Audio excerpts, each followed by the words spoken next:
buddy, put that thing back in its holster. We haven't gone anywhere. I don't understand. Check out the MichaelDukesShow.com for information on how to get access to the podcast.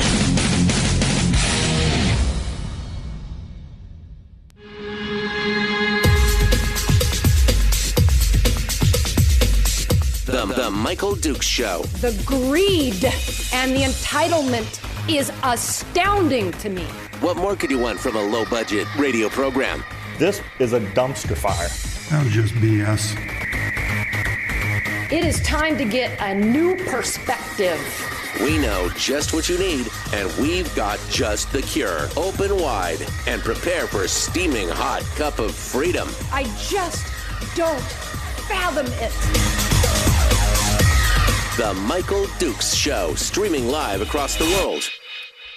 That's right, streaming live across the world on the interwebs at michaeldukeshow.com and across the state of Alaska on this, your favorite radio station. Hi, how are you? What's no. See, it's a crackly. I don't like the, I don't know. There we go. Well, I don't know what happened there, but I don't like it. That's what I'm saying right there. I don't like it. Okay, there we go. I like that a lot better. Hi, welcome to the program. Thanks for coming in this morning. It's the Michael Dukes Show. I don't know what was going on there. All of a sudden, everything, one of my little knobs not working properly there. How are you guys doing? You guys ready for another great day? Thursday, one step closer to Firearms Friday. And this is the day for you, my friends. This is the day where we get it all worked out and get ready to move on. The last day of March. So, couple things. Little housekeeping here. So let's start off with the fact that today is the last day to file for your dividend. That's it. I hope you filed. I hope you did everything you needed to do. And if not, today's the day. I don't know how much the dividend's going to be. $1,200, $500, $3,400. I'm just not sure. Nobody knows. But you can't, what do they say? You can't win if you don't play. So, yeah, you can't win this. You can't get this dividend unless you decide to step up to the plate and file. So today is the last day. And if you're like me and you've got kids who are, I guess we'll call them adult kids, right? Kids who are over the age of 18, you can't file for them anymore, and so you might want to verify with them. You may want to verify with them that they actually got it done today because kids. I mean, you know what I mean? So make sure you go out there and get your dividends in, the dividend applications in for your permanent fund dividend. Today is the last day. What else is today's the last day for reimbursement for IDEA. If you guys are out there in the IDEA program, today's the last day for that if you're homeschooling. I just want to remind you of that as well. And tomorrow is the deadline for the filing for the Congress seat. Boy, I should just file just to go down and make people giggle, right? I mean, I don't know. It's already a crowded field, according to the ADN. There are already 10, 11 people who have filed.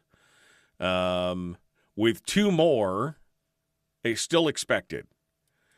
Two more still expected to file for the seat, the vacant seat of the recently passed Don Young. So we're going to talk about that this morning.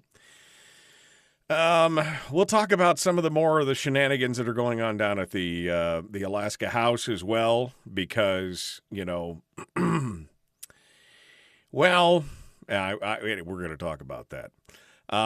We're also going to talk about what's happening around the state. And we're going to open up the phone lines just to talk about some of the things that you guys may want to talk about as well. But first, let me give you the good news for tomorrow. I've been working on this for a while, and the last couple of Firearms Fridays, we've been short on guests. But I guess tomorrow, when it rains, it pours, because tomorrow on the program, we're going to have Dr. John Lott from the Crime Research Prevention Center. He's also the author of the book More Guns, Less Crime, The War on Guns, and many others. He's going to be on the program to talk about constitutional carry and some other stuff.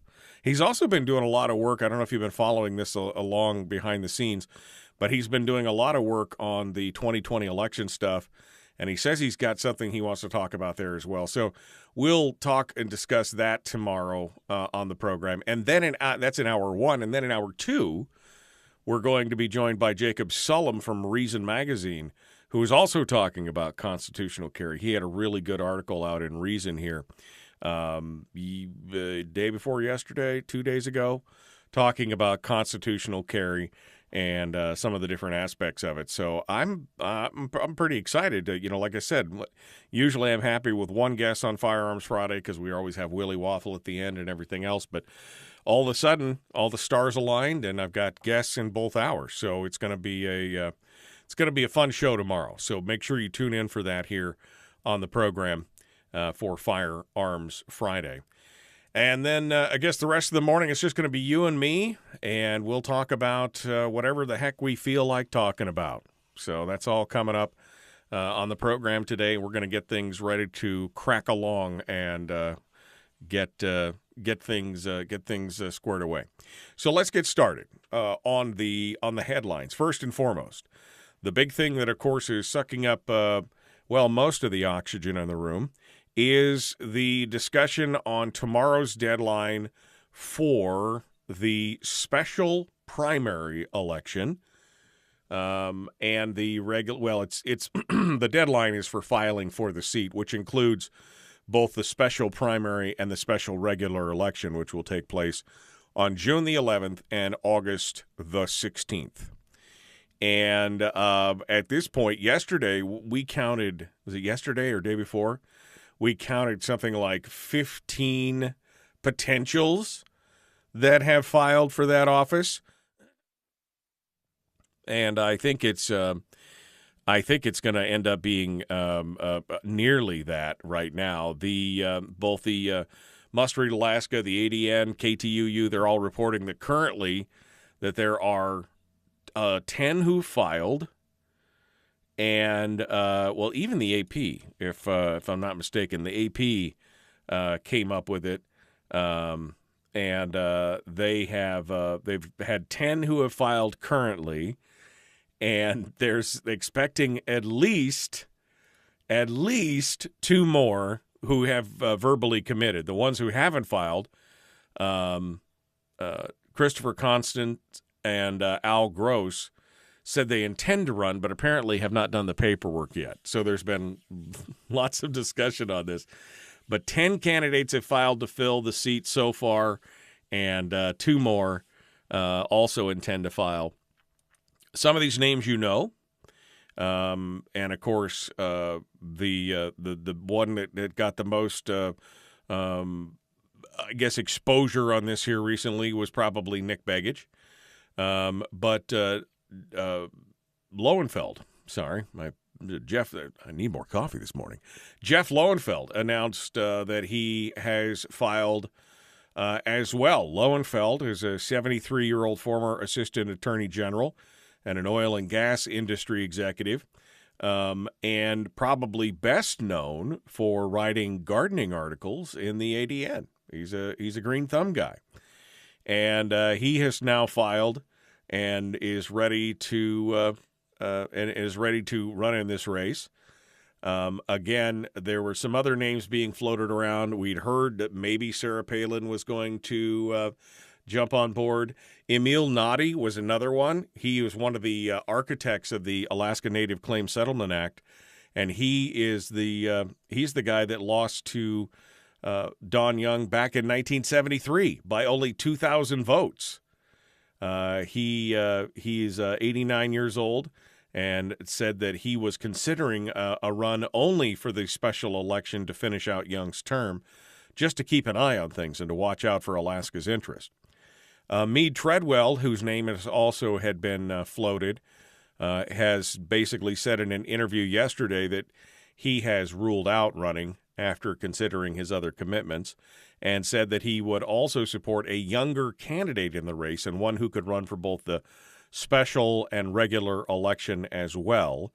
And he talked specifically about the importance of seniority in that position, because, you know, seniority in the Congress, whether it's in the House or the Senate, is an important thing. He said, I think it's pretty important that we treat the special election seriously, because seniority is very important. Sometimes those 4 months can make the difference in 4 to 8 years in a committee assignment or a chairmanship if you've been there 3 or 4 months earlier. So he's obviously looking for somebody that he can vote for in both the special primary and special regular election, and in the regular election primary.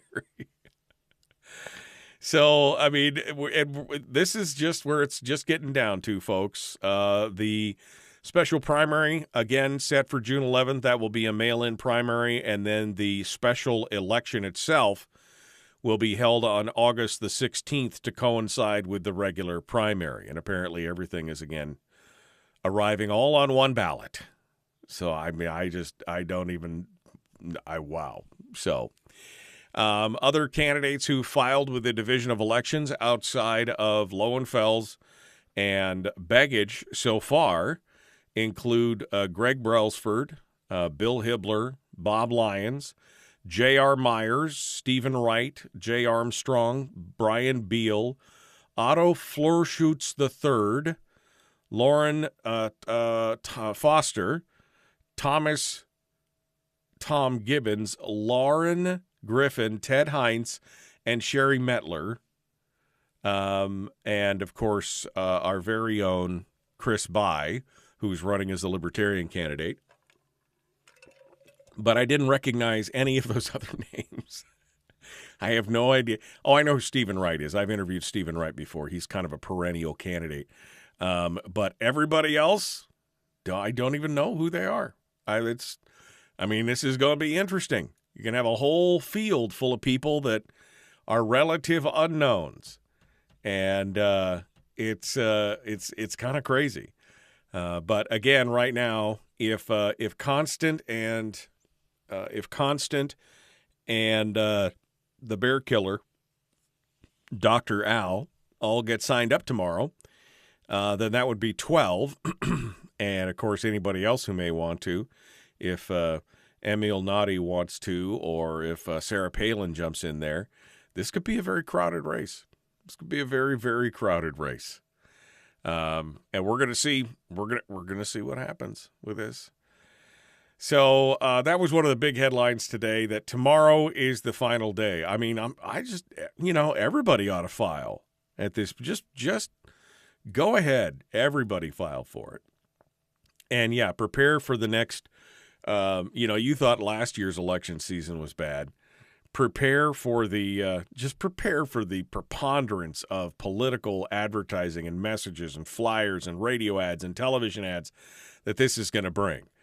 Not that, I guess as a radio guy, not that I'm opposed to, radio advertising coming to us, but yeah, even at some point, even I just shake my head and go, oh man, just so much. All right, up to the break here. Let's take a quick one. I got a couple more stories, and then we're going to see what you guys have to say on the phones. We're going to open up the phone lines to your phone calls, and we'll just kind of go open line whatever today. So it's going to be open line, open forum for a portion of the show. So we will kick that off here. Meanwhile, gotta go. The Michael Dukes Show continues. Your home for common sense, liberty-based, free-thinking radio. We'll return with more in just a moment. Don't go anywhere.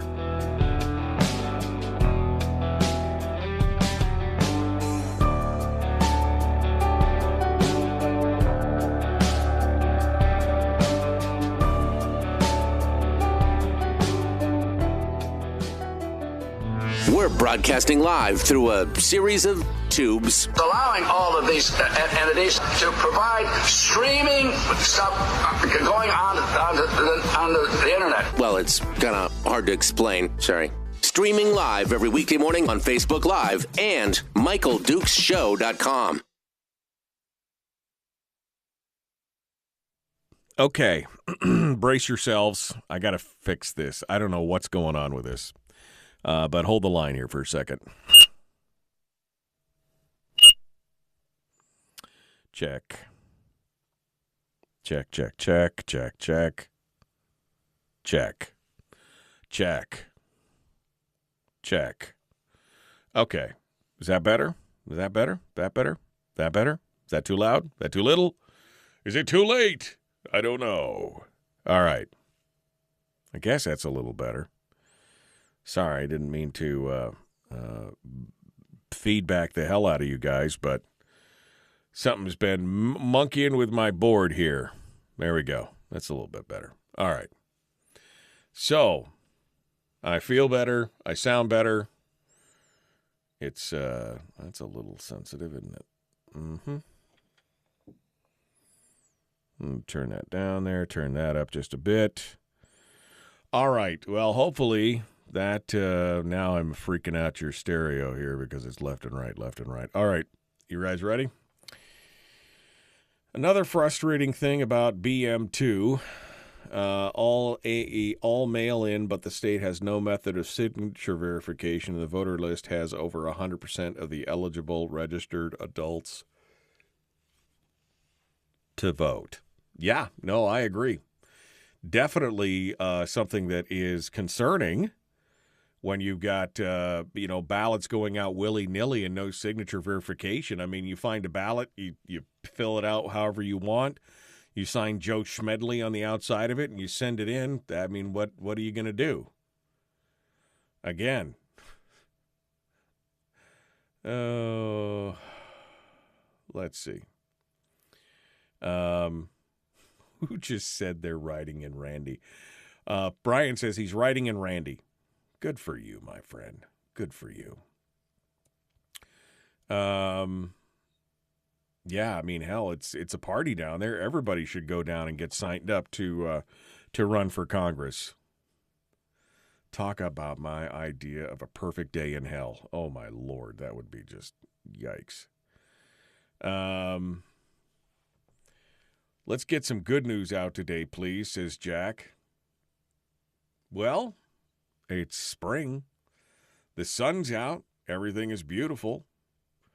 Except for it's the dog poo season, as the spring sprung and all that kind of stuff. But again, that's why we have children to come in and do that. You're an all-star. Hey now, you're an all-star. Get your game on. Go play. Admit it, Brian, you didn't read that. You sang it in your head. You guys are just full of P&V this morning. Good morning. Good morning. Good morning. All right. Prepare for the flood of political mail in your box. What paper shortage? Well, that's the thing. I mean, does a paper go to the highest bidder? Is the state like, oh, you're too low on the totem pole to, you're going to have to duke it out for all these paper ballots. Man, it's there. Did you just say dog poop season? Yes, I did. I mean, there's a season for everything. And this is where the piles bloom up out of the snow that have been missing all year long, right? They got hidden by the snow, and then all of a sudden, there it is. What are you going to do? It is dog poop season. I beg your pardon. I never promised you a rose garden. Oh, man. Should the director of elections be held accountable? Yes, I agree. All right, Bill Brock is filing in the morning. No, Harold's filing in the morning. Bill Brock has said something about Harold not filing, and Harold said, I'm filing in the morning. Well, good for you. Good for you. I guess we'll see how that works out. If you've got a plan and you're going to work the plan, we'll see how many people support the plan. We'll see what happens with that. Oh, Josh Revak. Wait, I didn't see Josh Revak's name in that whole thing. In fact, it wasn't mentioned at all, but it had been mentioned in the previous. So, yeah, 15, a very real possibility. We'll see what happens. Oh, man, what a huge list of names. All right, like and share, like and follow, subscribe, ring the bell, do the whole thing. Here we go, The Michael Duke Show, Common Sense Radio.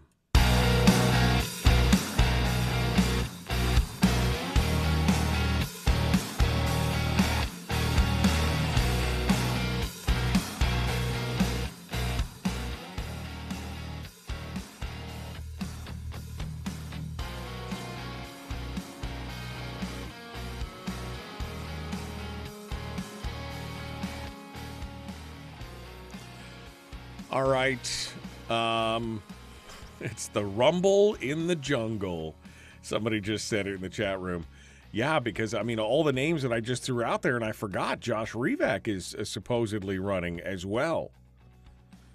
So, I mean, who knows? It could be a run. I mean, are they going to have somebody with a camera parked down at the Division of Elections all day today to snap pics of people who show up? I don't know. How does a candidate go about filing? Greg, I'm not sure. I'm sure that there is a boatload of paperwork that has to go with it. They've got pictures of Lowenfeld down at the Division of Elections, and it's a big, thick packet of paper.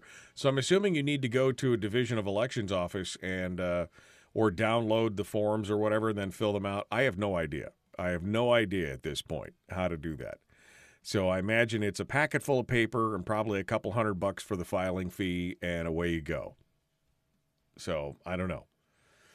I don't know how many of you are going to. It would be funny if a bunch of people just went down today and filed for that office. I mean, could you imagine having a jungle primary where the ballot for the ballot for the single seat is, a page and a half of names? They're just like, pick one. Pick one. People would be like, what the hell is going on here? This is so different. Yeah. So just go down there and check it out. Yeah. Let me know, Greg.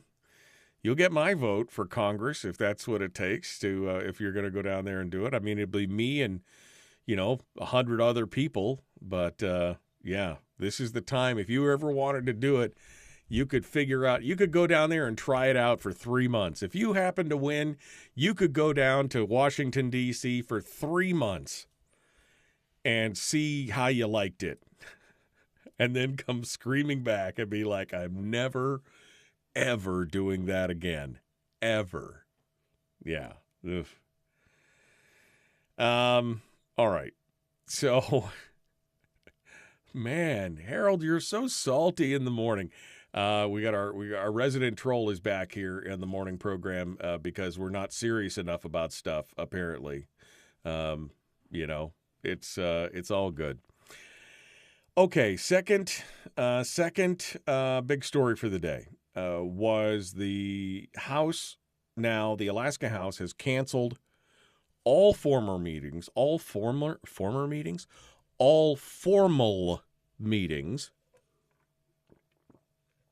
Sorry, I had to wet my whistle because apparently it's sticking.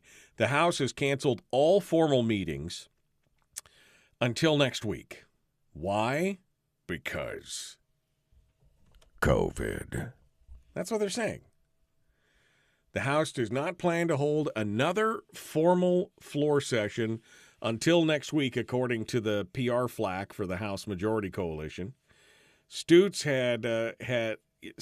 had announced on Monday that masks would be required, and then when people showed up without masks, she told reporters that yesterday that several minority Republican lawmakers chose not to wear masks, and here's what her response was.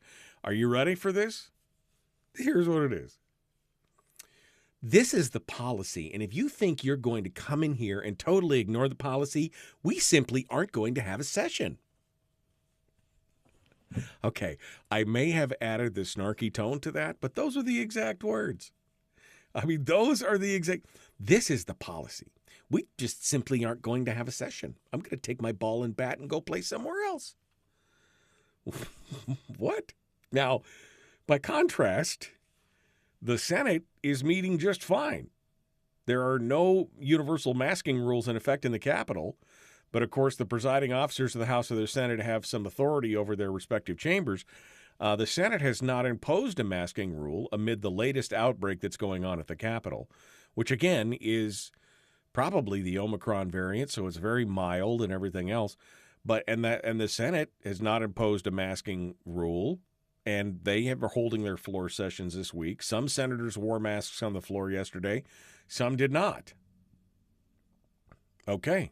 I mean, there you go. This is really nothing more than the fact that because some of their members are sick, they don't want to take the chance to read the budget across the floor and have it be too close when the amendments start flying. I mean, this is exactly what we were talking about. Exactly what we were talking about yesterday with Mike Shower, and the day before when I was commenting on this over, the Ben Carpenter comment when he was in the hallway talking with her and everything else. That, if it hadn't been that Ben Carpenter and company had not worn a mask, I'm sure she would have found some other reason not to hold a floor session because they are terrified. The literally is a 21 vote majority. You get 2 people out sick, 3 people out sick, and all of a sudden you don't know what's going to happen when it comes down to the votes on these amendments. They were going to be reading the budget across the floor, and the minority was like, "Yep, we're ready. We're ready to read through this." And they said, "No, wait a second. We can't give them any power. We can't do that. So we've got to find an excuse to close down the floor session. Even though the Senate is fine and just moving forward, we have to find it." I mean, this is just some astonishing stuff. I mean, she did this all on her own. All on her own. They have not read the state budget bill across the floor that came out of the committee last week, and it's the necessary step that has to happen before they can take up debate and start to amend. 21-member majority caucus led by Stutz, and then the 18-member Republican minority, and of course Sarah Rasmussen, who is the unknown quantity at this point. It's like she's she's like the loose cannon on the floor of the thing. She'll run this way. Oh, this is a positive and I'm full PFD. And then she's like, no. We need to pay all $582 million back to the oil companies, even though we've been paying it out every year. And it's, oh, man. But this is what's going on. I mean, this is what is going on right here. All of this stuff right now is happening in the legislature, and all we want to do is just get this done, get the budget finished, get a PFD settled so that we can get on with our lives and these people won't bother to get together and meet. What is going on? I'm afraid. Oh, an interesting side note. Remember I mentioned, what was it yesterday, day before yesterday, the point in the that she basically had been tested that Stutz. I think it was one of those, because there are people out there that are super afraid of COVID, right? I mean, COVID's there. It can be dangerous to people. I'm not diminishing that, but there are some people out there that are just like, they have a total freak out over whether or not they can get this thing. They're worried about it. They're having a total meltdown. And there was a quote in is this the article? This is it right here. She had been tested. She said she'd not been feeling good earlier in the week, and let me find the actual. I don't want to miss. I don't want to. There we go. Here it is, right here. Stutz's chief of staff was among those who tested positive. She said, according to Stutz, She herself was sick with a terrible cold last week, but she said she tested negative at least twice a day, every day. So that was and first of all, I'm like, you're testing yourself twice a day, every day for COVID. And then there's another story this morning up in the ADN talking about how providers who've been offering free COVID tests and treatments for Alaskans are going to need to pivot because their funding is ending. And it quotes the price of a test. It averages from $85 to $125. So, just find the median there of $100 and go back to what Stutz is. 2 tests a day, twice a day, every day for a week. My God, you just spent $1,000 on tests because you're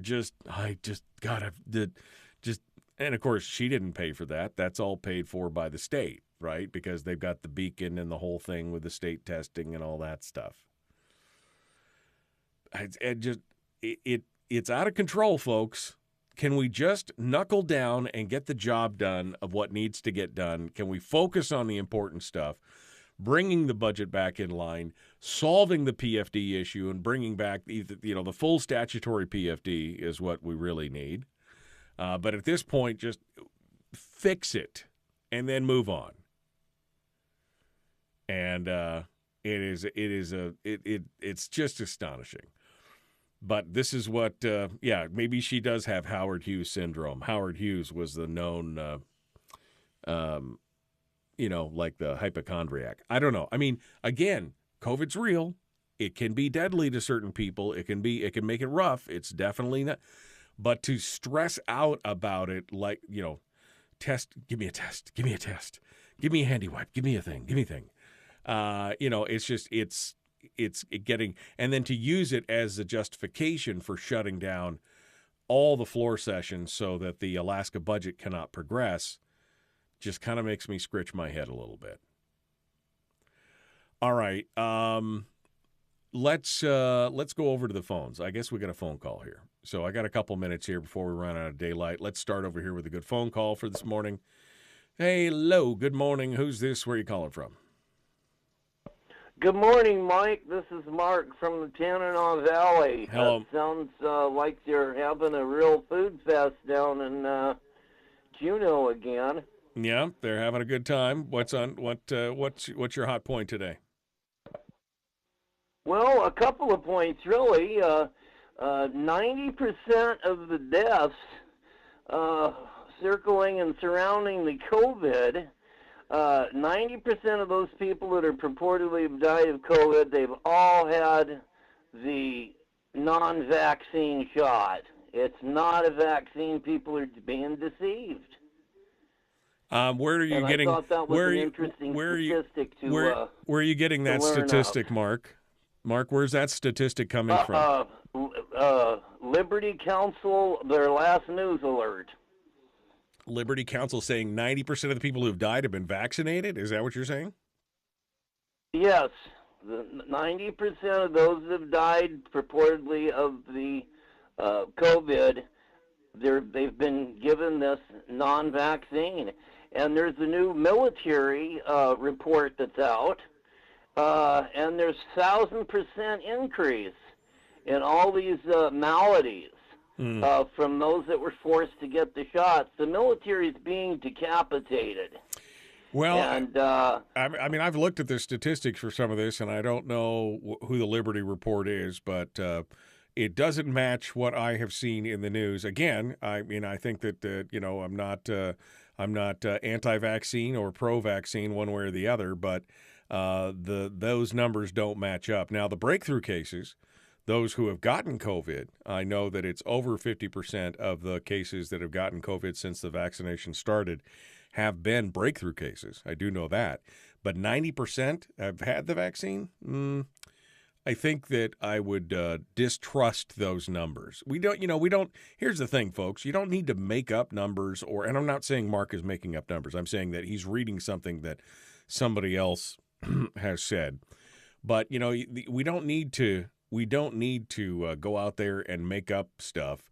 There's enough hard, raw data that you can pull right off the VRS website, which is the adverse reaction website. There's enough information to go out and pull out off of many different publicly known data sources.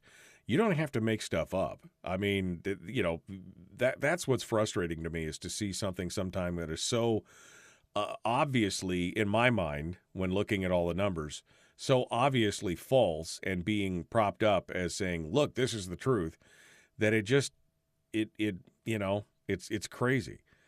But yeah, I mean, again, the vaccine is not going to stop you from getting it. It's not going to stop you from spreading it. It's not going to, if anything, it milds the symptoms out for you, and that's about it. But anyway, it's crazy stuff. All right, we're going to come up on the break here. Let's just do that. Let's go to the break, and we'll come back with more and more phone calls. The Michael Duke Show.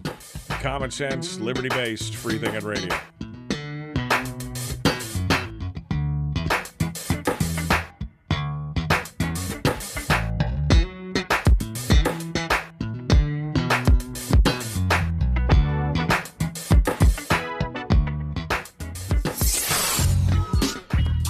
What is that?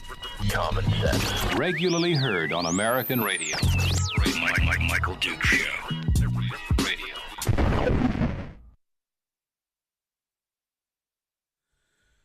All right. Oh, man.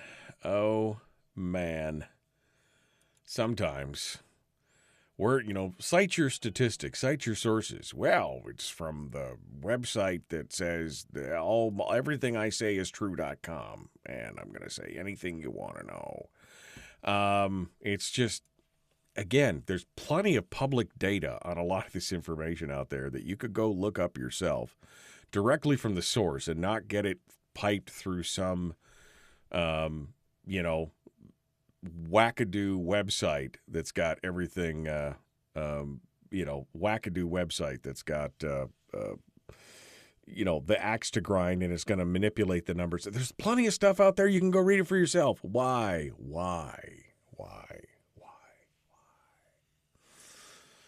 Makes my head hurt. All right. Did you see Sarah Vance live explaining what is truly happening? That was Greg. I didn't see that. Should I send a text to Sarah Vance and see? And because I have not seen the live yet. There are not enough hours in the day for me to see the live here. Hey, understand that you did a Facebook Live about floor sessions, period. Want to come on this morning for a few to discuss. I did not see. Discussy? What? Man, autocorrect. All right, there you go. How about that? I just sent a text to Sarah Vance to see what's going on. Alaska legislature is the laziest in the nation because the Democrats won't have a majority of the vote during the budget process if they actually have a session. That's what I was talking about, Matt. They won't have the hard-locked majority. I mean, they're already close enough with 21. Except community and regional affairs, they're meeting this morning with mandated masks, says Angie. You got Don Young's memorial tomorrow. Can you sue the state legislature? Omni versus science infection. I'll take Omni any day. Zoom must be broken in Juneau, says Brian. I mean, we're all else supposed to be, continuing on with our jobs. I mean, just because COVID happens and people get sick, I still got to show up to work, right? That's the thing. Everybody, it's all crazy stuff. They're making it so that they can get extra special sessions for pay. That's 100% thing. Sarah Rasmussen's a train wreck. The whole place is a train wreck. She sounds like she had Howard Hughes syndrome. We talked about that. Are there any issues to talk and about what is this line? The public safety for such a small part of the spending of the budget. Okay.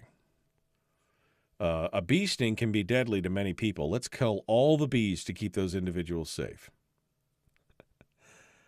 Love the intro and the build-up, and then Mark crashes the show, says Harold. Yep, I that's kind of what happened. I was like, oh, okay, good. We're going to run in this, All right. Going down here. A lot of data is put out to totally manipulate meanwhile. Yesterday, her live was short and sweet. Texting live, what a show. Hey, this is the real, man. You're checking out the real. These little segments behind the scenes in the commercial breaks, that's how real radio is, man. It's just crazy. You're doing all kinds of things. I normally would be picking my nose and reading stories if I wasn't talking to all you. Back in the day, before we did Facebook simulcasts, I would be picking my nose and reading more stories to talk about in the next segment. But instead, I'm talking to you. Would you rather watch me pick my nose and just read quietly, not out loud? You need to hire a teenager for texting. I can text just fine. Thank you very much. It lowers your immune system. Yada, yada, yada. You know what's funny is that my OmniChat widget, which pulls all the chats together, it finds things that people post, but then Facebook doesn't show it. So it's posted on Facebook. I can see the comment, but Facebook kills the comment because Harold made a comment about horse ointment, and it didn't post it in Facebook, but I see it in my widget. So that's so funny. Oh my. Yeah, you could see the actual censorship in real time. It's kind of interesting to see. All right. All right. You ready to go? Hey, we've seen you pick your nose. Well, hey, that is a welcome sight. Oscar-worthy performance. Here we go.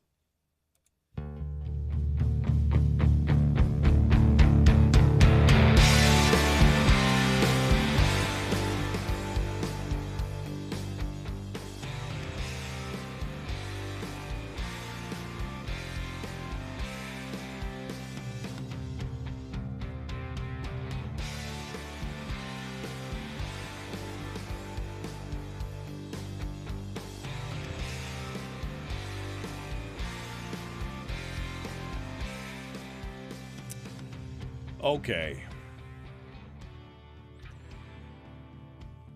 Sarah Vance was just brought up in the chat room. Somebody was talking about how Sarah Vance apparently did a live Facebook Live, which you can watch after the show. You can watch after the show. You don't have to see it right now. But apparently she did a Facebook Live talking about what I was talking about, which is the real reasons why they're shutting down the shutting down the legislative session right now. So kind of an interesting thing. So I reached out to Sarah Vance in the break. We'll see. Maybe she'll call in this morning to comment on, give us her thoughts on this. As a member of the minority, she has a good viewpoint on exactly what's happening to try and silence them. I believe anyway. So what's going on? We're going to open up the phone lines right now for those who may want to call in and talk about a variety of issues. I'm not stuck to my agenda for the day. We'd love to hear what you have to say. 907-433-3150. 907-433-3150 is the phone number. It is the Pivotel call-in line powered by our friends at Pivotel and Satellite West, and we'd like to say thank you for them for sponsoring the program and appreciate it. Which, of course, also reminds me that we're going to talk in just a little bit about our other sponsors on the program.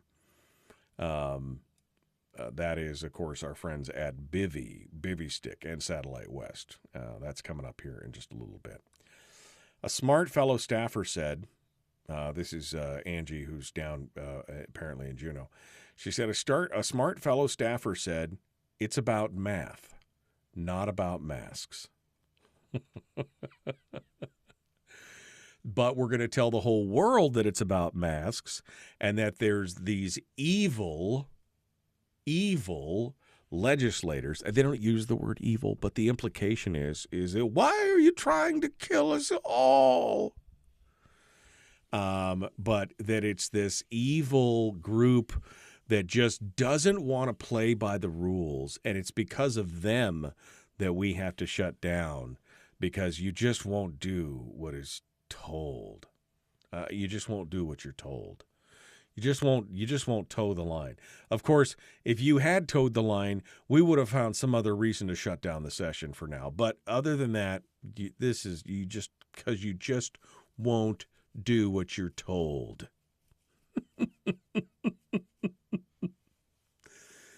Oh, man. Okay. 433-3150, 433-3150 is the phone number. I'd love to hear what you guys have to say here. Look, we all know what the solution to this problem is. We have hammered this solution back and forth for the last, well, I've been working on it for 20 years, but we have thrown this thing back and forth for years. We know what the solution is, don't we? The solution is, again, pretty easy. You change the players, you change the venue, you change the rules, you change the funding. This is it right here. The Charter of Changes is how you fix it. We've pointed it out. We've talked about it. We've beaten it to death. We've asked politicians what their feelings are on it. Oh, we're all in favor of it. I think, really? And we've changed out some of the players. We've changed out a little bit of the rules. Everything else is still up in the air. This is how we fix things. Right there. Just fix it. But, yeah, we can't seem to get past the number one changing. We keep changing the players, except we don't change them all out. We only change out a portion of them. And then the business as usual crowd comes in and kicks the crap out of the newbies, and then we're back right to where we were before. It's crazy. All right, I'm sorry. I sidebarred there for a minute. Let's get back to the phones and see what you have to say. Good morning. Who's this? Where are you calling from? Hi, Mike. Jeff from Homer. I was listening this morning about the COVID statistics. Well, if you think you're going to get the straight edge on that, you're just not. I watched a bunch of stuff last night just to see what was going on in the world. I thought I was going to see the Ukraine war, but it was COVID again. You got Biden slipping down to 30% or somewhere in there, depending on who you watch, and all of a sudden COVID comes back. It's all suspicious. And then they had some guys on there, the guy that actually came up with the whole system on monoclonal antibodies and stuff like that. And, they said, and there was a couple of people, there was one guy that I think he was the U.S., he does the investigations on this stuff. And he said, there's 26,000 people. He was supposedly the spokesman for the government on Fox, I think it was, and he was on another one there. And he said 26,000 people roughly have died from the COVID, which just tickles me because, 80,000 a year before COVID happened died of complications of the flu, but they died from COVID. There's a difference. Right. So, anyways, he was saying this count, you can absolutely count on it being 4 to 5 times more because they don't do it right. They're adding it up backwards, people that come in and die from a car accident, if they got COVID, they get listed of dying from COVID, things like that. So they're pumping one end up and suppressing the other. He said, absolutely. There's no question about it.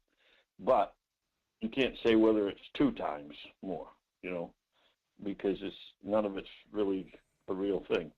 It's just what they're getting for information.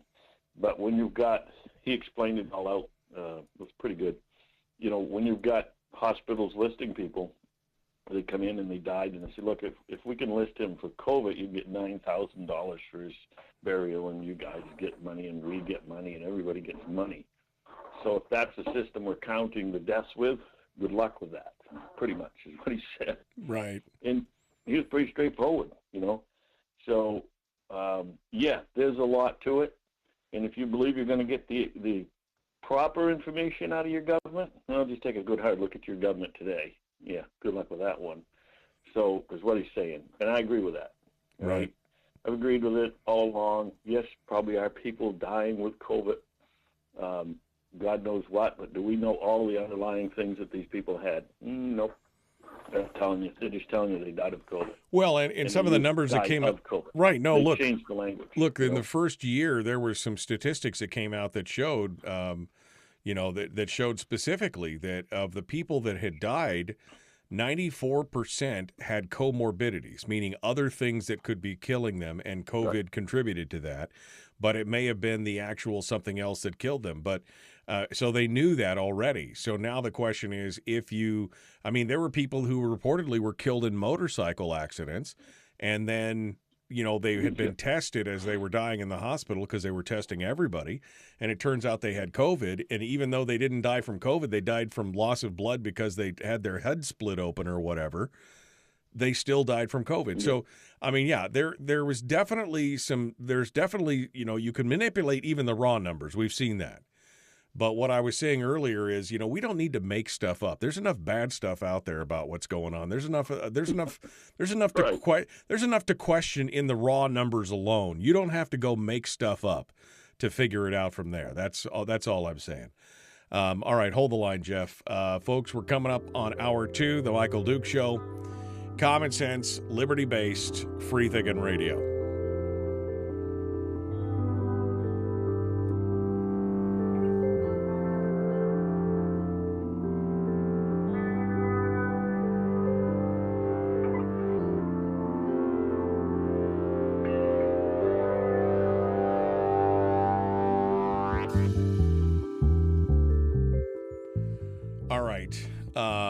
Jeff, I wanted to give you your final say there, but we were running up against the break, so I didn't want to. I didn't want to get hard pressed against it. So, your final thoughts here, Jeff? No, that's all right. Well, in this big bad world we live in today, you got to look after yourself and kind of pick through this whole thing. Excuse me, I was eating a piece of my muffin there, Mike. And like I said, we didn't contact trace the flu.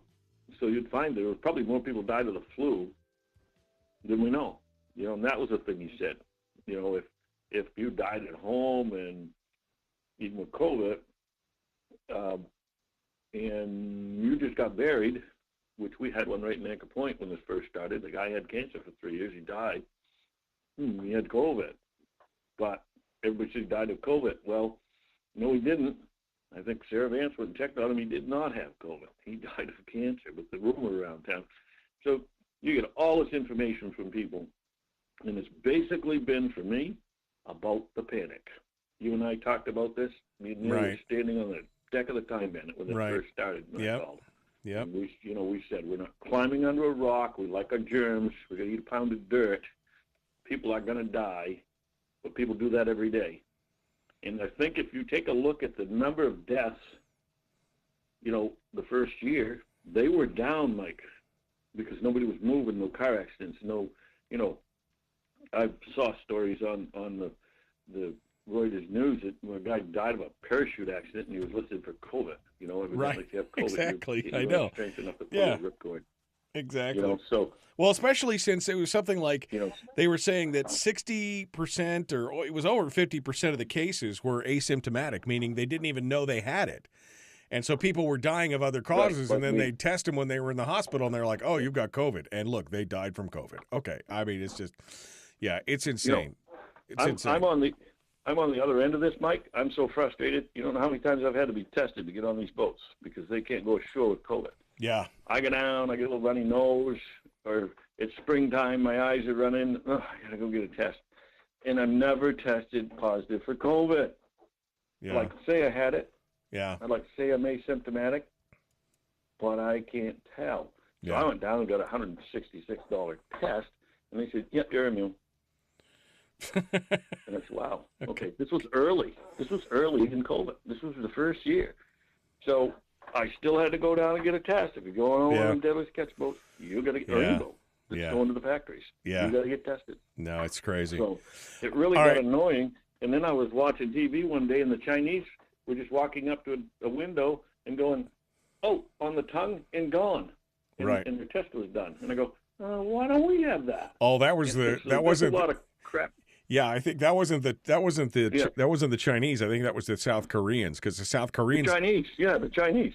Oh, was it the Chinese? Because the South Koreans, they developed a test that was quick and easy, and they were doing it in kiosks all around the city and stuff. So, all right, Jeff. Well, hey, I gotta fly here. I want to talk about one other thing, and I've only got a couple minutes. Thank you for calling in this morning. I appreciate it. Hey, look, I want to go back to this thing because I noticed this, and I mentioned it here just a minute ago. But I wanted to mention this because this is I hadn't noticed this before.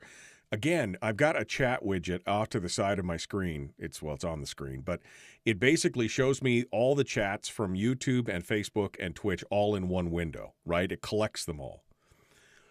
But I hadn't noticed it before. I had actually seen it a couple times. I thought it was a glitch before, but I just noticed, and I mentioned it a minute ago, Harold said something about horse dewormer, right, as a joke because he wants to mock us. But what's funny was that never showed up in the act because I have the Facebook window open as well. And so that never actually showed up in the Facebook window, although it showed up in the unified chat window. And then I made a mention of it and said, it's just crazy. This is here's proof that Facebook is censoring people. And then Harold made another comment about, oh, great, now you're pushing censorship, which is not what I was saying. But apparently, because he said the word censorship, that post also did not show up in the chat room as well. I mean, I'm looking at kind of real time. I'm looking at it must be real time analysis of what's going on. Tell Harold that ivermectin. So I can see both of those comments, but I can't see some of the others. Now, I know many of you have said, well, just block Harold. Well, I haven't blocked Harold because, Harold's got his point of view, and I find it highly entertaining sometimes personally. I know some of you find it. You guys can personally block whoever you want and not see their comments, but I'm a little irritated by that. Because, again, I can look right at I can go post by post. I can go back and see, isn't Machicki on today? And I see that comment was right there. And then he said, nothing like freedom-loving radio talk show host pushing censorship. But that post never showed up in the actual Facebook window. That's crazy. I'm going to have to start paying closer attention to both windows at the same time.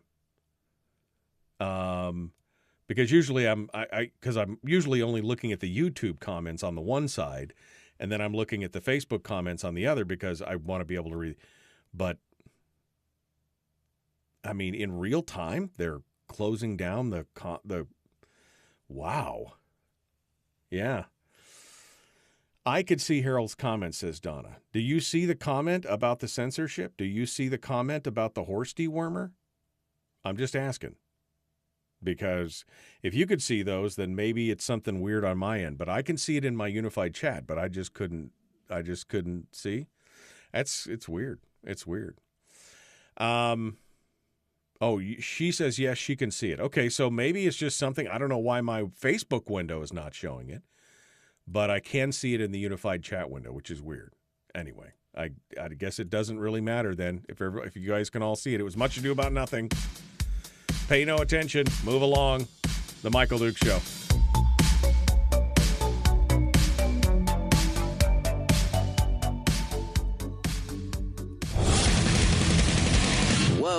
buddy, put that thing back in its holster. We haven't gone anywhere. I don't understand. Check out the MichaelDukesShow.com for information on how to get access to the podcast.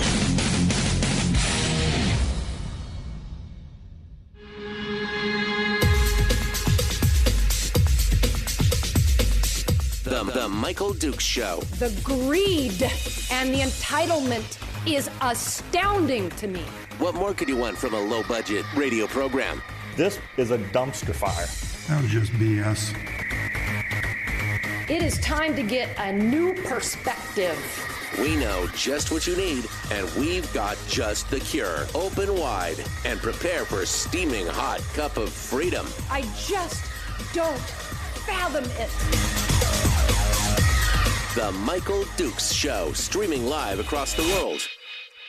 Across the world on the interwebs at michaeldukeshow.com and across the state of Alaska on this, your favorite radio station and or translator, is how it works. The Michael Dukes Show. Hi, how are you?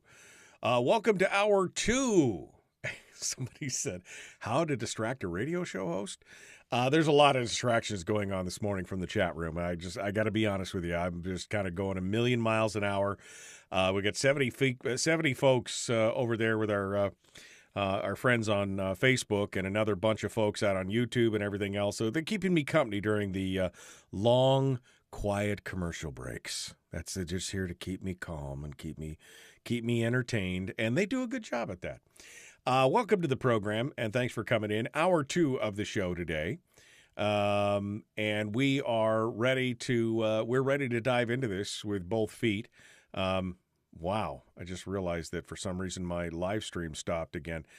Too many bells and whistles today, folks. Too many bells and whistles. Our topics have been varied, but we have mostly talked about the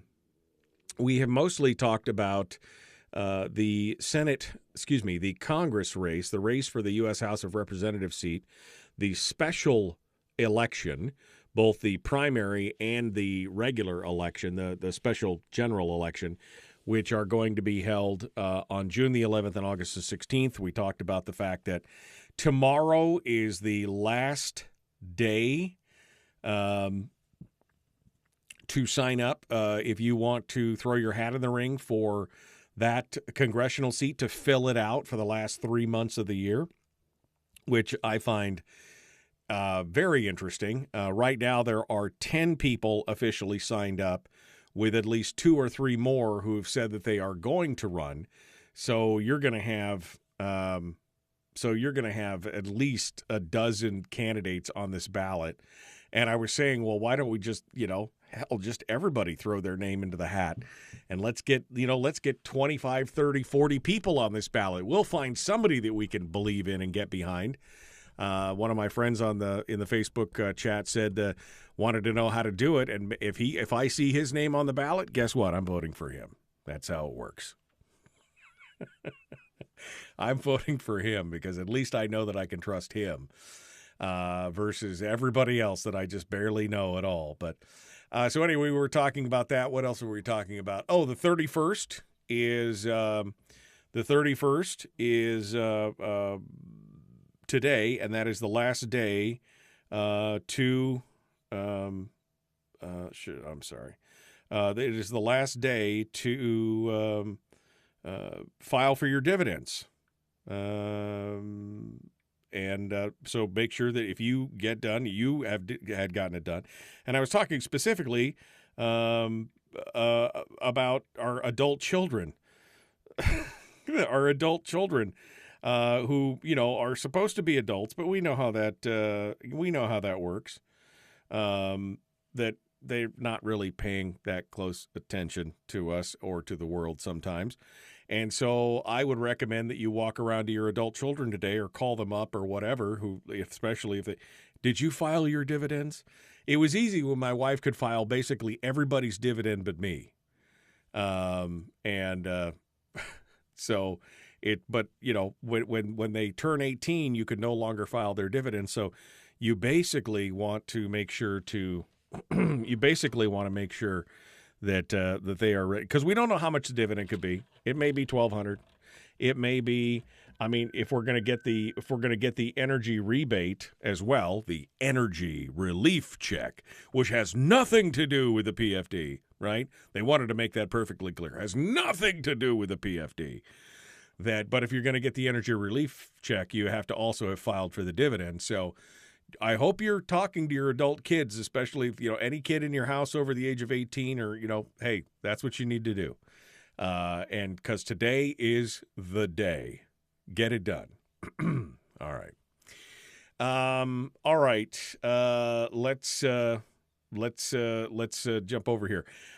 We were also talking about what was going on in the House of Representatives with the whole thing where Louis Stutz has been basically saying these bad boys over here, these bad people, they won't wear their masks like we told them to, so we're just not going to do our work because we're just not going to allow it.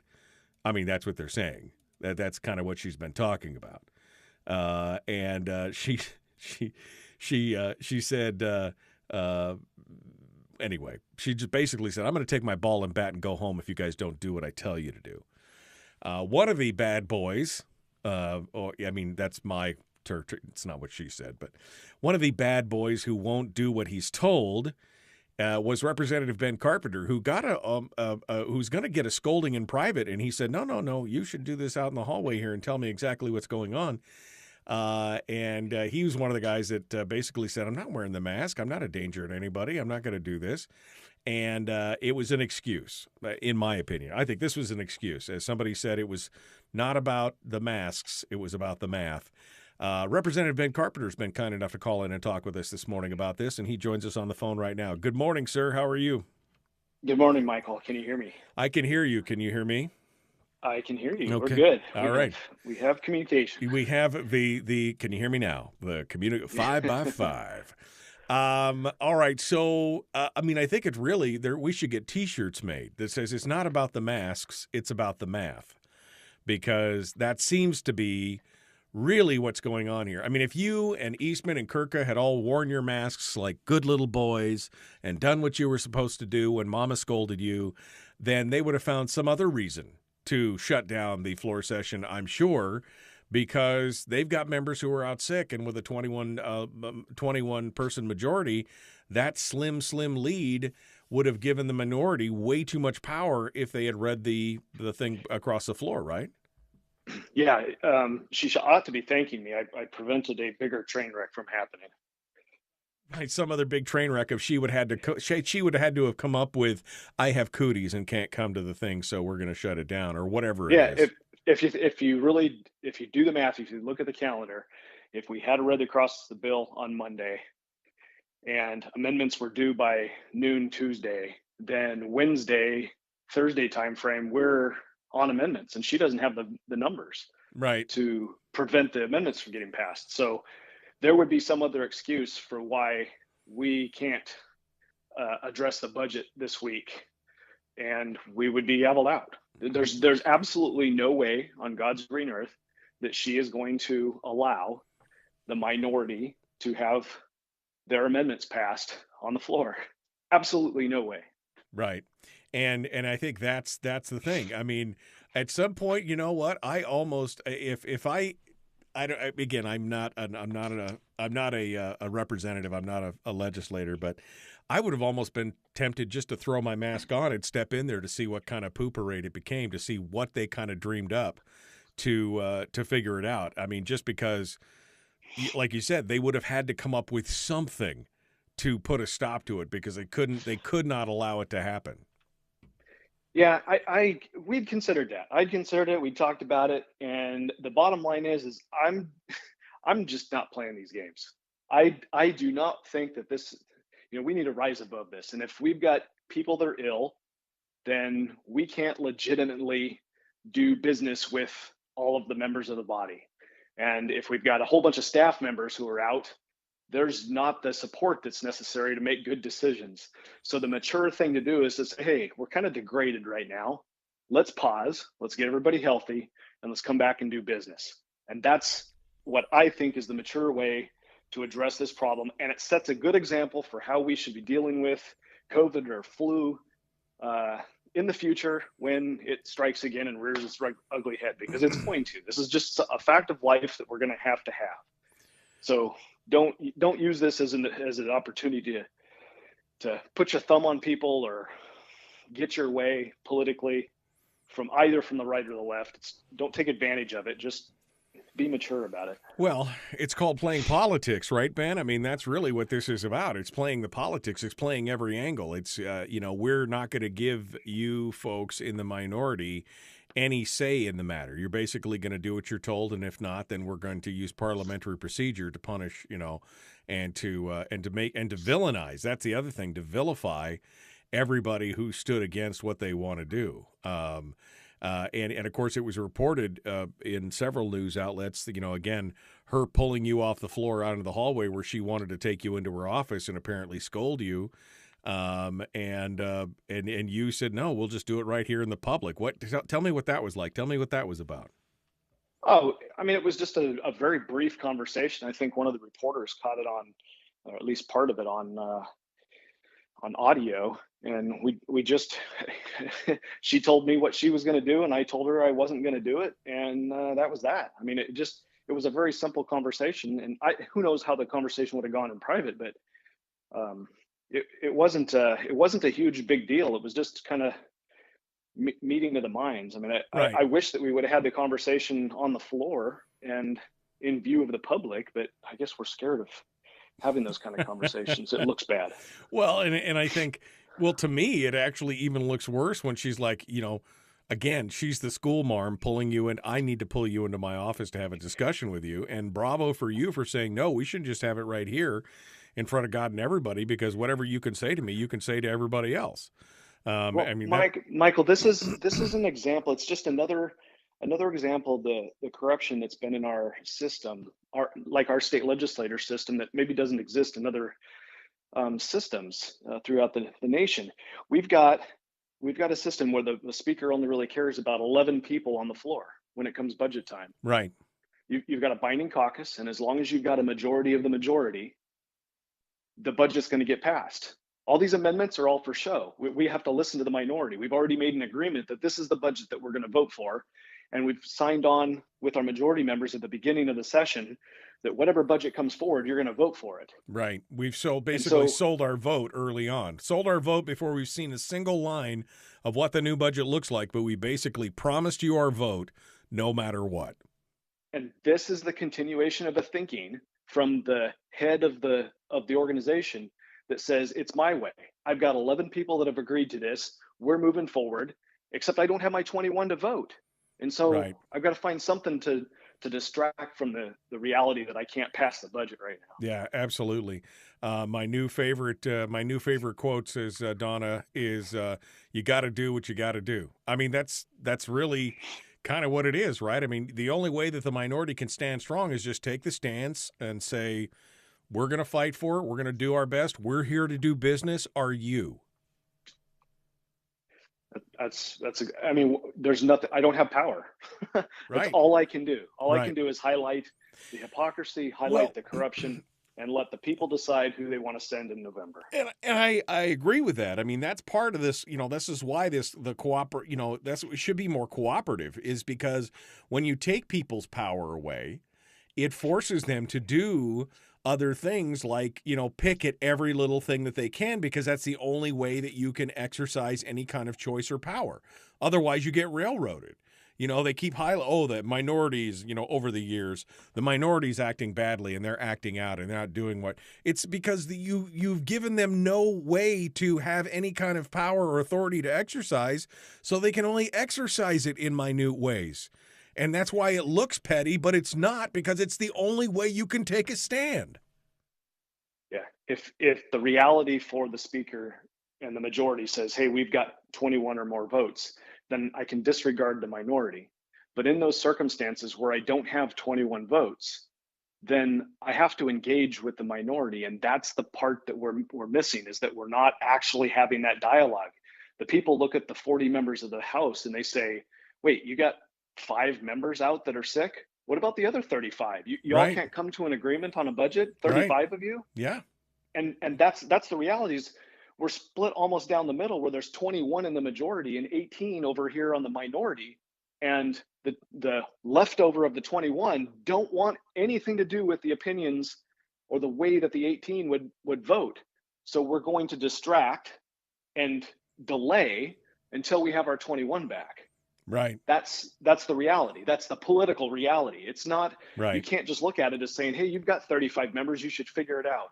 Well, agreed, we should do that, but that's just not the political reality. Right. And of course the Senate has continued to do business, and even though there's an outbreak, and then members wore masks if they wanted to and didn't if they didn't, and they're going along swimmingly. I mean, the Senate's got its own problems, but at least they're doing business.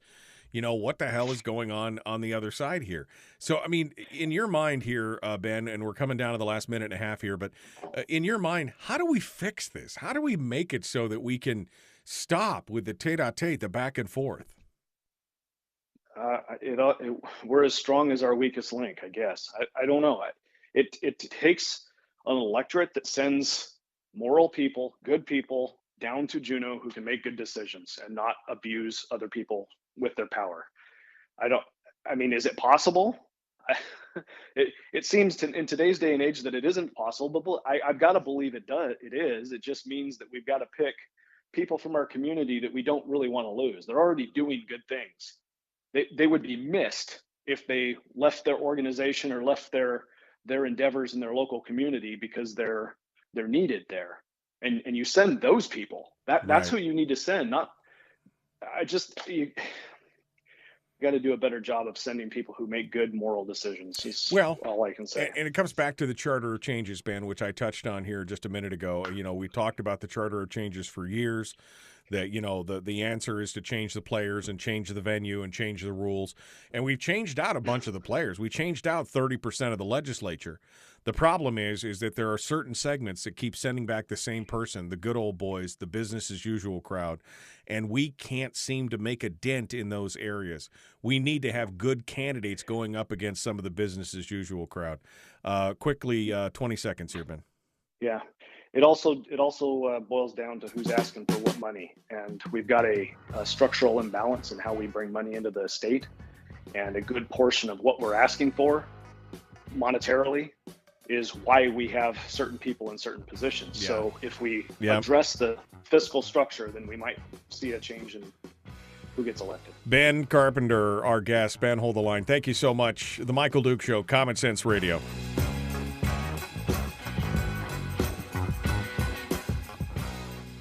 All right, we went to break there real quick, but I wanted to give Ben one more bite at the apple just in case there was anything else he wanted to talk about. I mean, this has got to be the ultimate. I can hear the frustration in your voice, Ben. I could just hear it, that you're just like, why am I doing this to myself? And first of all, let me say thank you for standing up and doing what you're doing. I know it's not easy. I've been frustrated as an elected official, and it is definitely not the fun thing to do. But is there anything else that we should be talking about this morning, things we should be covering, or should we just be, keep shining the light and beating the drum on this? Well, the last thing that I want to be talking about is masks and mask mandates. This is right. This is like junior varsity. It's so down in the weeds, unimportant stuff that should just be a foregone conclusion. It deals with itself and it's done. We don't have to. Anyway, focusing on what's going to happen with the ranked choice voting and getting people educated on that, understanding what happens when you have ballots that are removed, your exhausted ballots when you don't vote the ranked choice voting system, and what happens when a ballot gets removed. How does that impact the election? That's an important consideration because it's something that under the previous system didn't affect anything. Right. I think the long-term, I go back to this, the long-term fiscal plan for the state,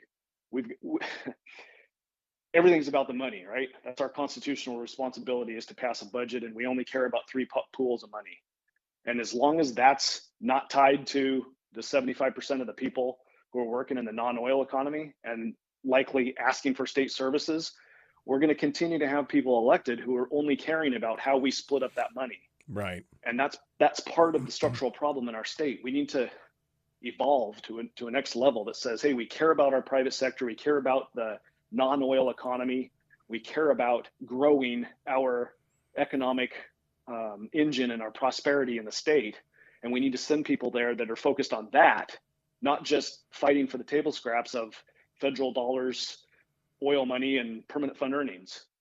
We need that fourth leg of that stool that says, hey, we got to have a growing economy. Right. And that needs to be our focus. Well, and excuse me, and again, everything has become the shiny object in the room, right? Everything has become to where we talk about everything except for solutions for the budget. I mean, we should be talking about funding formulas. We should be talking about, new revenues and making cuts and doing all these other things and talking about specifics, but instead it gets filled up with the back and forth, the this and that, the them and they, and the mask mandates and everything else, the PFD. I mean, we're batting all this stuff around, and it just becomes like the bread and circuses of the legislature. It's myopic, and I feel like a broken record, but the people we send here only care about spending the money. And they have 3 pots of money, and now we're going to, and it looks like a finite amount of money. And so we're going to just argue over that every single year. There doesn't appear to be anything on the horizon that's going to be anything other than the 3 pots of money and the variation of the amount of that money every year. And that's what we squabble over.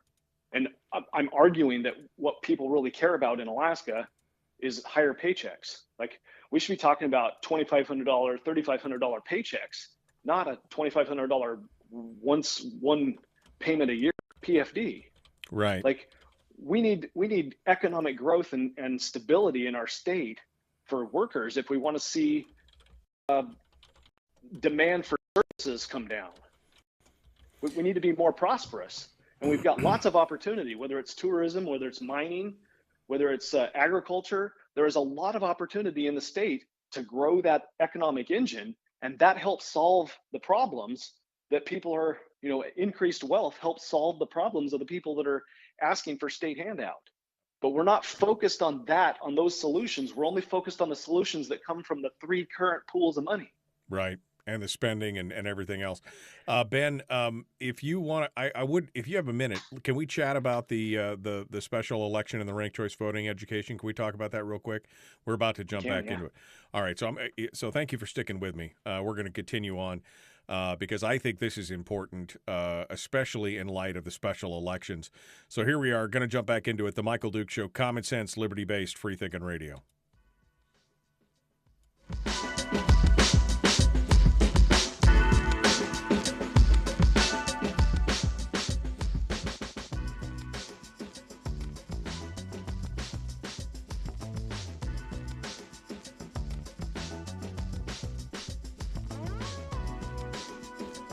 All right, welcome back to the program. Continuing, actually, I asked Ben Carpenter. He stayed with us over the break and came back. A couple things I want to talk about because he mentioned the education on ranked choice voting. So I want to get to that. But right before we came back from break, he was talking about, look, we're not focusing on the right things. All we're focusing on right now is the money that we have coming in and what's the best way to spend it. And I would argue spend it for government, not to spend it into making the private economy better.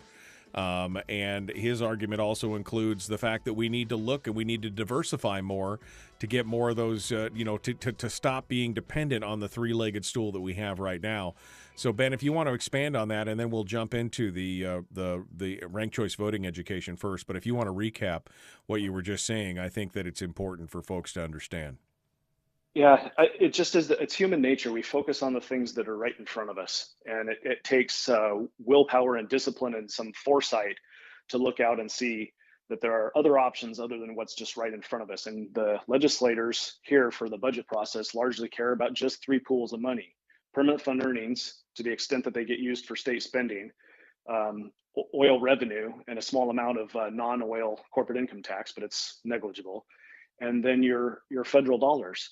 And as long as the annual conversation just revolves around how do we break up that pot of money, those pots of money, how do we just divide that?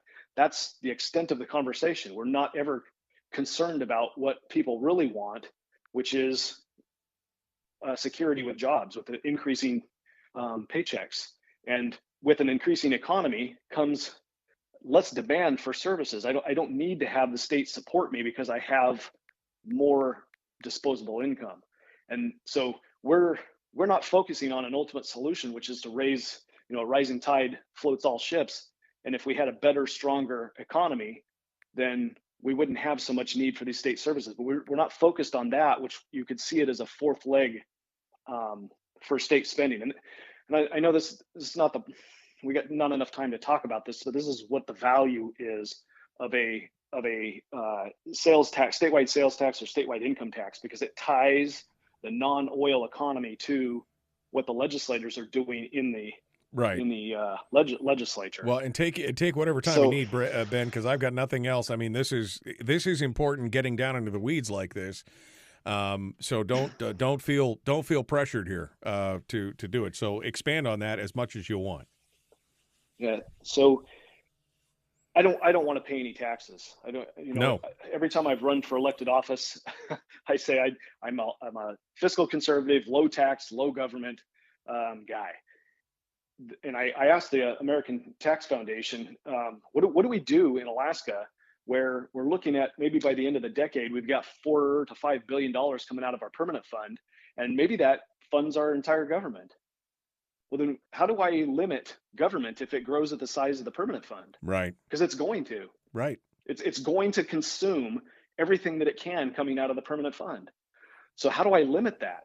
A spending cap? Well, I can't get a spending cap through because the folks that want to grow the government want to get to the point where it's continually growing. Right. Foxes don't want to let anybody out of the hen house. Right.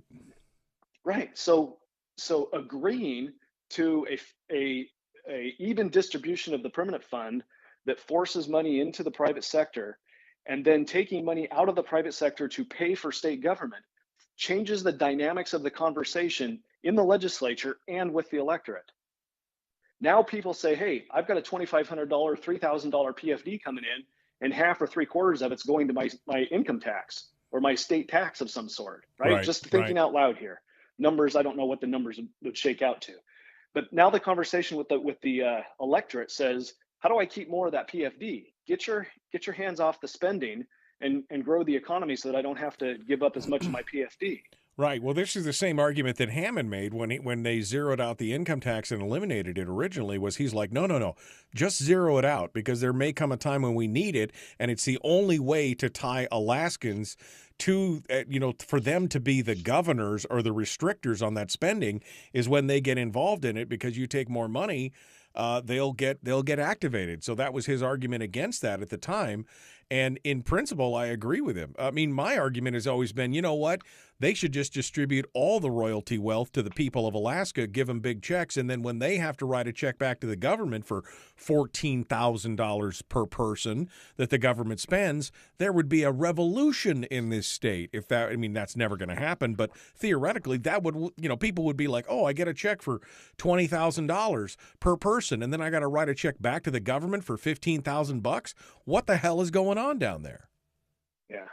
Yeah, I tie it back to something Reagan was talking about. He says that freedom's not free and it's never more than one generation away from extinction. And this is a case in point. It's not somebody that's challenging our freedoms, but our economic freedom is at stake here. You're looking at a legislature that doesn't on an annual basis really care about the private sector economy. Yes, we say we do. But check the 700 bills that are written in both bodies in the legislature this year, and how many of them address systemic change to help increase the economy. I'm arguing it's not the focus of our legislature, and it needs to be. We need to be policy focused on developing, expanding our private sector economy, and that's not our focus. So how do you get legislators to care about growing the economy where people work? How do you do that? Right. I'm arguing that the only way you're going to do that is if you incentivize it with some sort of monetary need that they have to grow. They want to grow this part of the economy because it means more dollars into the state coffers. Right, because if the private economy, if the private economy grows, is what you're saying. I just want to simplify it for folks. If the economy grows, the private economy grows, and there is a tax base on the private economy, then that base then pulls in more money for the government, and it doesn't allow them to just take money as they want. They have to have the private economy grow to get access to more of that money. Yeah, we cared whether oil grew. We put corporate income tax, corporate tax incentives in place for oil producers to go out and drill new wells and expand our oil industry, right? We did that because we wanted more oil wealth to come into state coffers. So what are we doing likewise to grow the non-oil economy? Remember, we've got $2 billion that leaves the state every year in agriculture. Right. What if we kept portions of that $2 billion in the state? That would mean something to local economies. Right. It's keeping wealth in the state. So how are we incentivizing that? What are we doing to make that feasible and more likely to occur than it has in the past? And anyway, that's. If you want your legislators to think that direction, you either got to continually send legislators that are focused on that, which is the challenge when the people are just focused on state services and maintaining those three pools of money. Right. So anyway.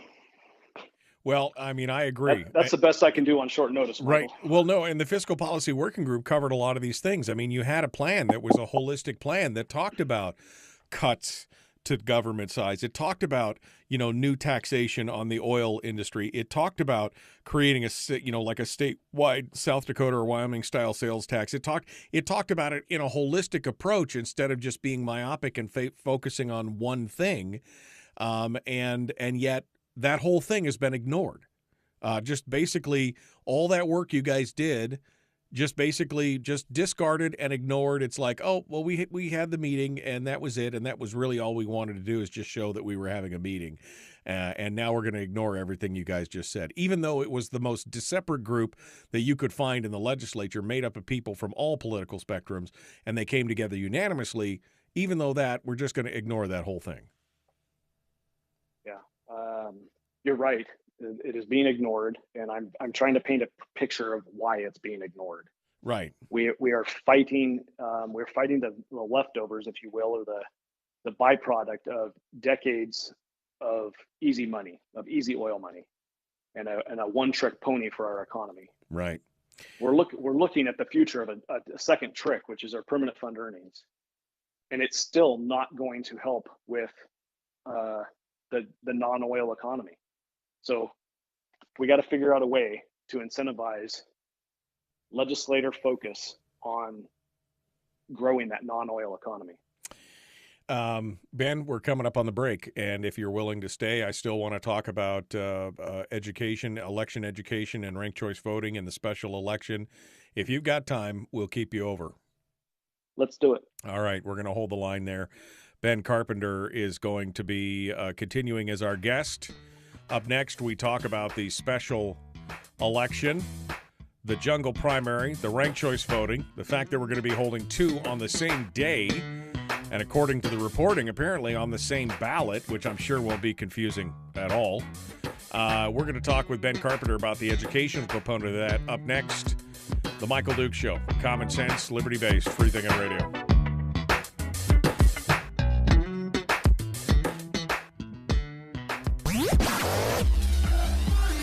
Our light, our guide, and our trusted friend.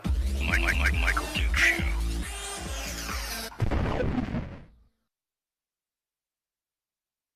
Okay, we're in the break with Ben Carpenter. Ben, I'm sure that some of this talk that you've had has got some people spooked out there, because you start talking about, looking at creating another leg, tying it to people's so that they have skin in the game, the income, talking about whether it's an income tax or a sales tax or a flat tax or whatever.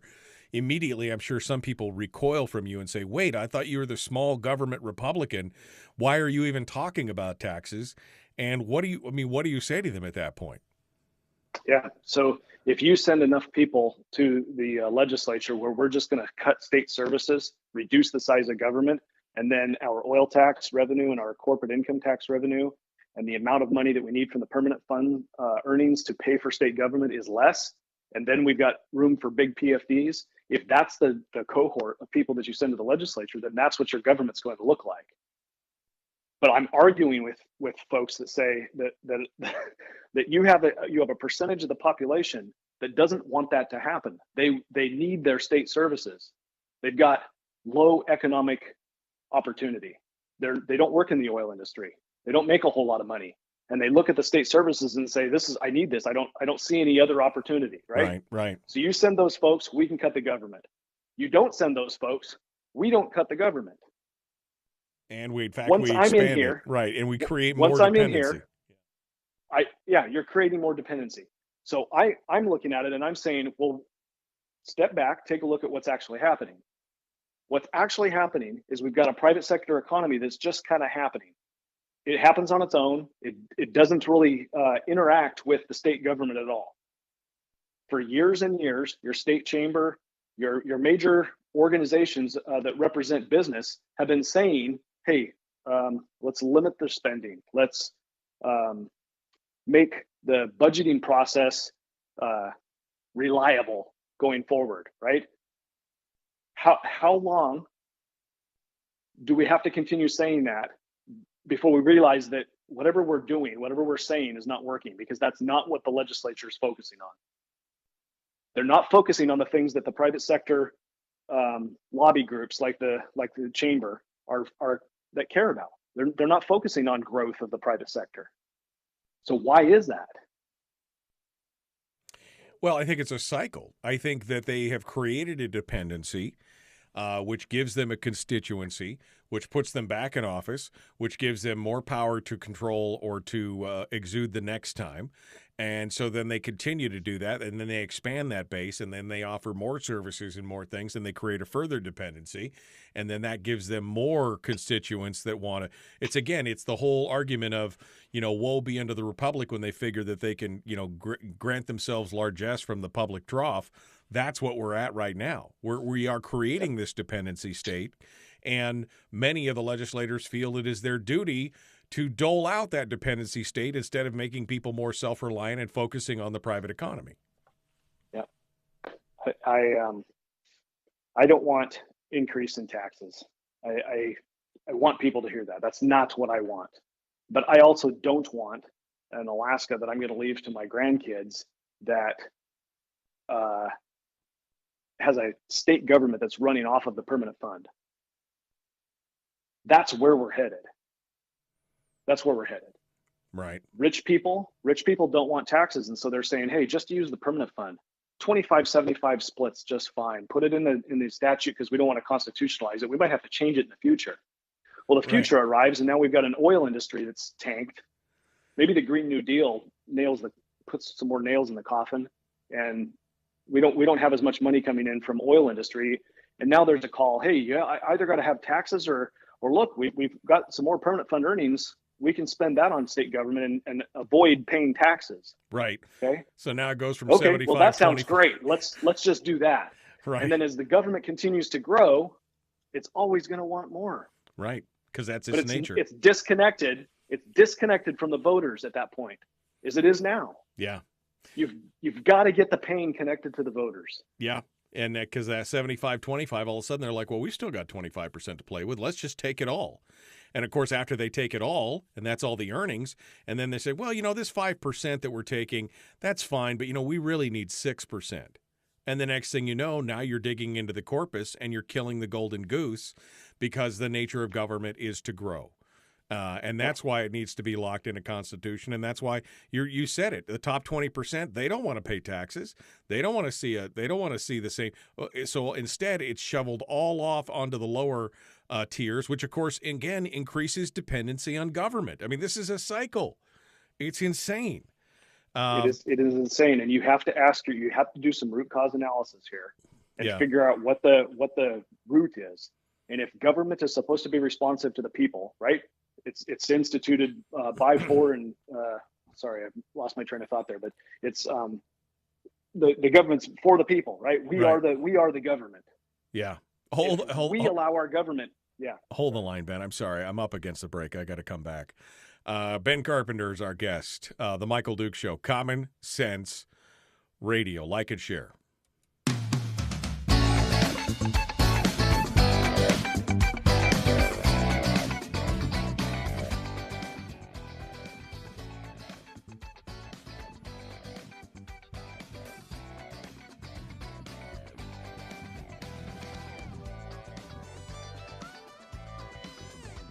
All right, we're continuing with Ben Carpenter, Representative GOP State Rep District 29 down there in the peninsula.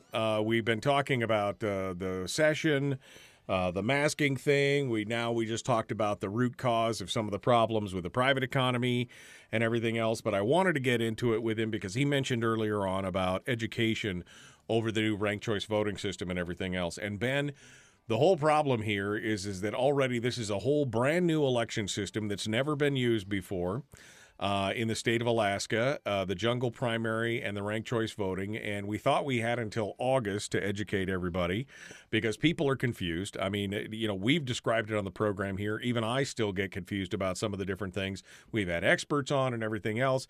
But the listeners to this show are like super voters, right? They're not your average Joe who does just, the only time they think about politics is the day of election when they walk into the box to pull the lever.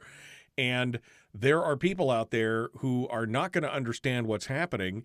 And the state so far has not done any real education on this. And now to add to that, we have to have a special election by mail only, and then a special primary, and then a special general that's going to take place during the regular primary, which is also a jungle primary and a ranked choice voting. And now they're saying it's going to be on the same ballot and yada, yada. I mean, what the state has to educate the people on this new voting system. And so far, I haven't seen the answer from Finami was basically, well, we put up a website and we sent out some flyers. We sent out some mailers. Yeah. And that's it. Well, I've had 2 town halls thus far focused entirely on election integrity and ranked choice voting, and I'm going to have another one mid-April on the 15th in Seward to provide a presentation to those folks that want to attend on those subjects and kind of explain what the ranked choice voting and open primary means. And I guess I can't show presentation over the radio, but for the listening audience, if you break it down into 2 separate elections, because that's what you have to do, there's not a ton of difference in the primary ballot that you're going to see. One of the major differences is that you're going to see all of the political parties on the same ballot. Right. Yeah. As before, if you were a registered Republican or a registered Democrat, you didn't see the other parties' candidates. And so you'll see a bunch of names and all of the parties on your list, on your ballot. And then voting is the same thing you did before. You just pick one off of what I think is going to be a giant list of people. And then That's it. You just pick one. That's the primary. Right, which is pretty similar, like you said, which is pretty similar to the regular election. That may not be as confusing, but then it goes on to the top 4 from that race, then move on to the ranked choice voting, which is a little more complicated. Yeah, so I would say the ranked choice voting is easiest to understand if you change the name to instant runoff.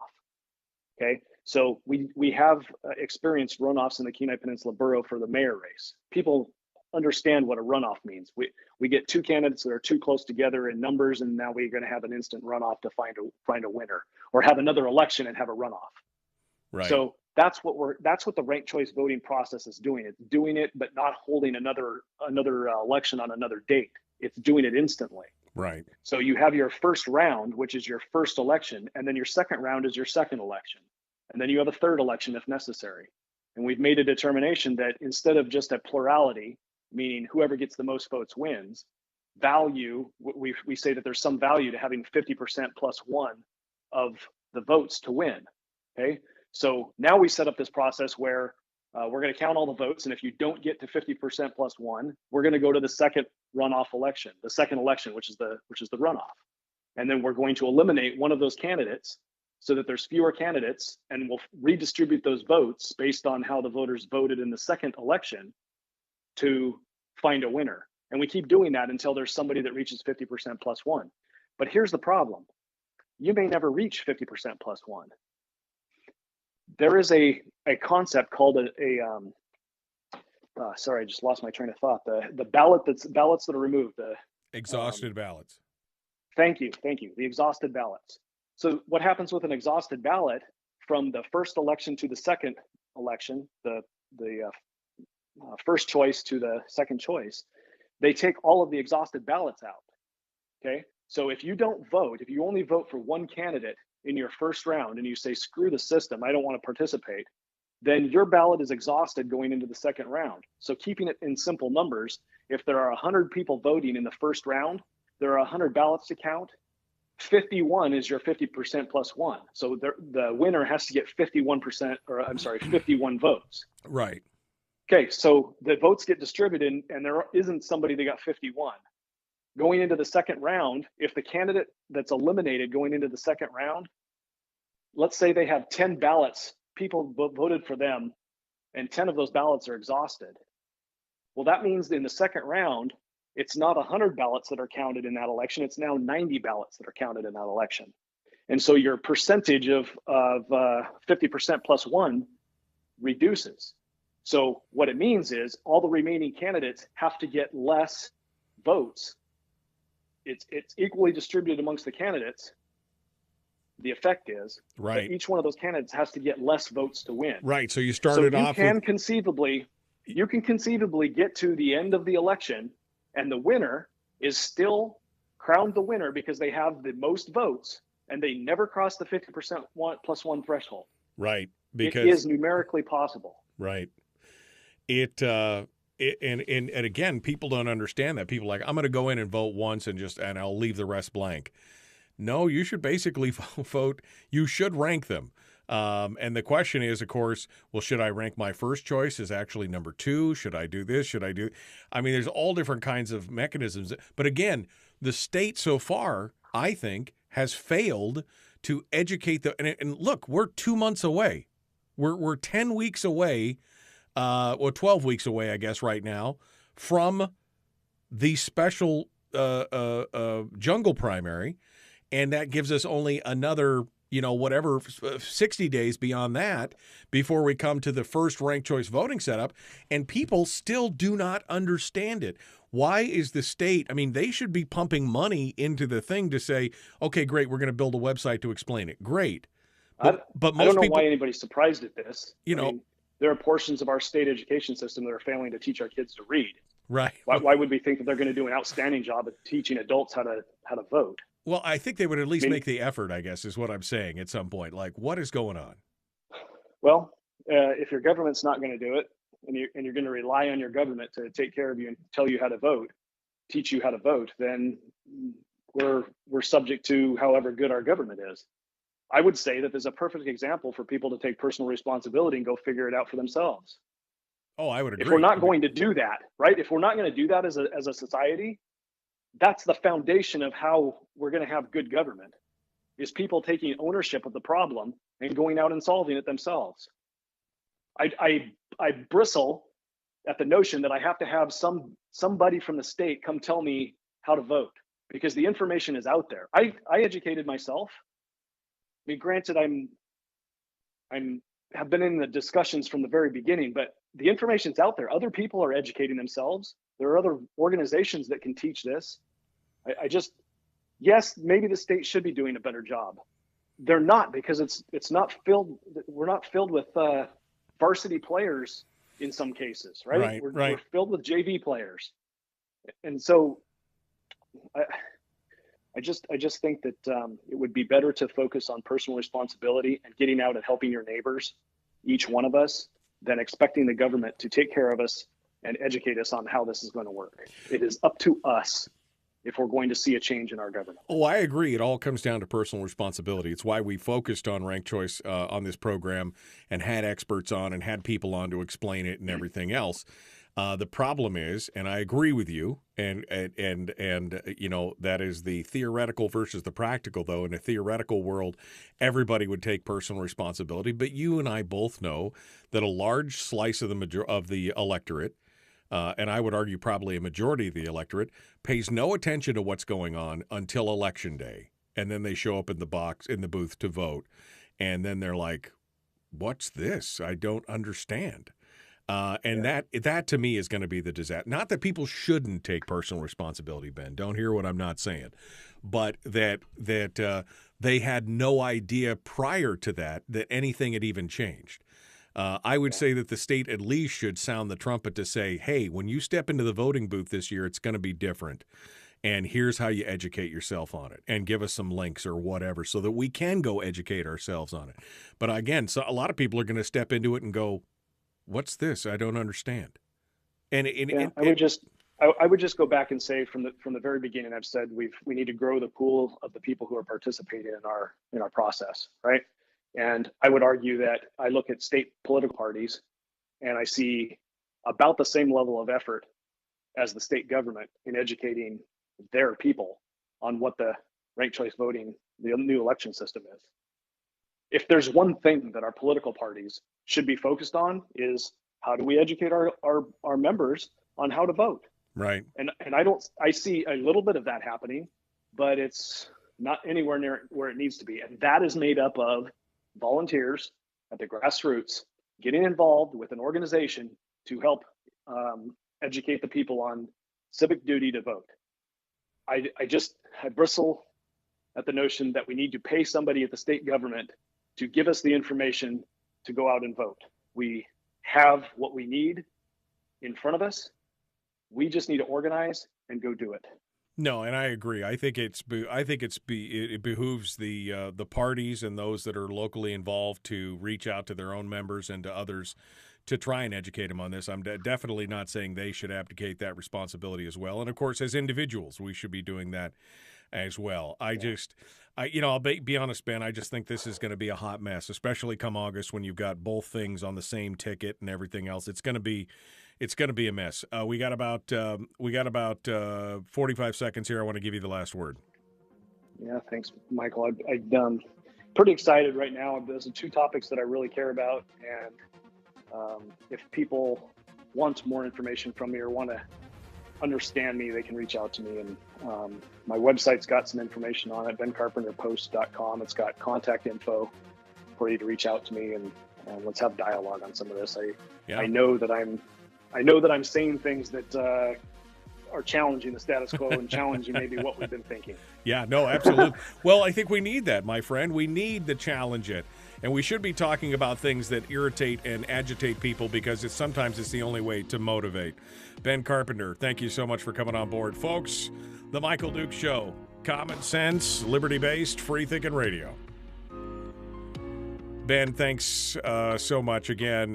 We're at the end here, but I do have if there's anything else you want to say, something that I didn't hit on or you didn't hit on that you want to leave out the door, now's the time to let us hear it. Yeah, I'm just going to say it's a pleasure serving, and I'm thankful that I get the opportunity to be here and be part of the conversations, and appreciate everybody hearing what I'm saying and giving me a little bit of grace for my maybe my excitement and not getting all my words out straight. It's a big concept to try to instill down into bite-sized pieces that you can communicate well. So, no, yeah, it's always difficult to try and take some of those complex things and simplify them into something that can be understood by everybody. So I appreciate that, my friend.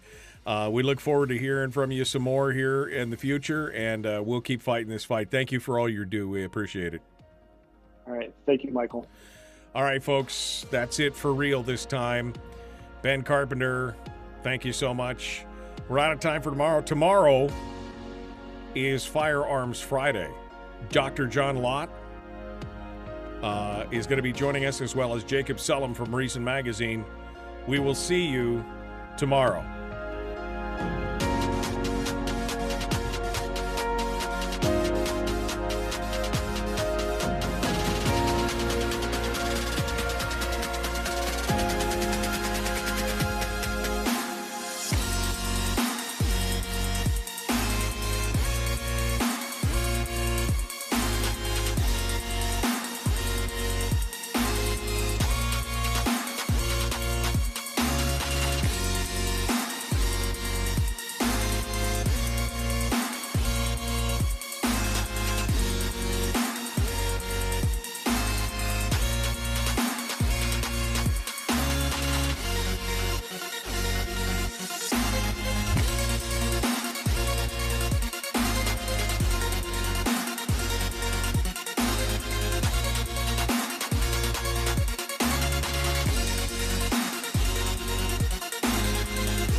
We've shed our terrestrial radio skin, and now we are slimy lizard internet people. It's the Michael Duke Show.